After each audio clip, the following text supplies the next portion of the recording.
Making plans and setting goals are real key tools for making any idea, project or dream happen. They're proven time and time again as the essential way of breaking down a large project into small, bite-sized chunks. And it's a way of getting rid of the anxiety of trying to make major change happen.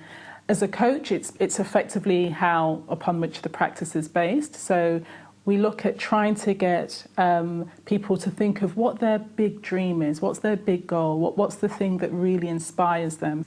And then after that, we use a number of different tools to try and break that down so that they have more time-defined goals to make that happen. There's lots of thinkers, lots of ideas people that are really studying the process of plan making and setting goals.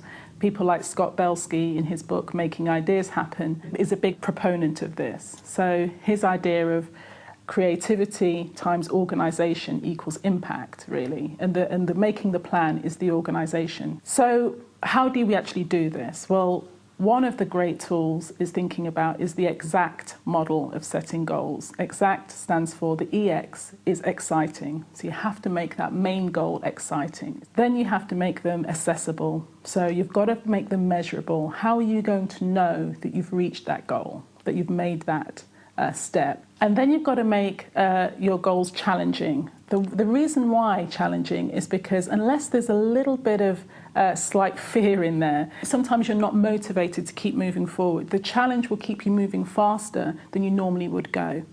And then the final point is making it time framed. So you've got to have a sense of when will you make this goal happen. This is again another way of creating milestones, so you know where you need to be by when.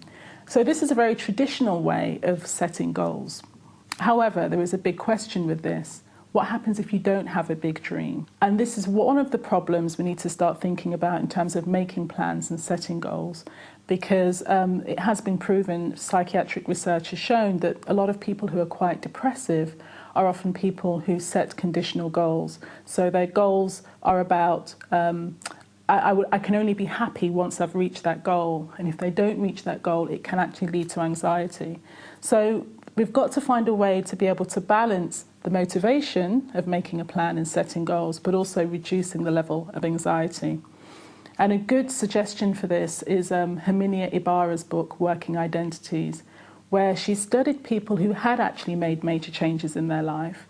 And what she realised is it wasn't making the plan and setting the goals that had them moving forward.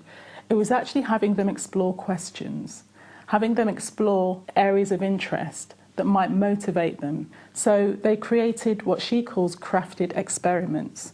So small experiments where they could explore and experience what that change was like. So it's very much about, rather than pitching forward and saying, I need to be here in 3 months or else, it's very much about saying, I'm interested in this, and pulling the thread of that interest. So when you're going through this process, still think big, be adventurous, be courageous, but be very gentle with yourself. This is all about finding experiences, finding knowledge, and being inspired. So really, it's just quite simple to say, just go for it. Try it, see how it feels.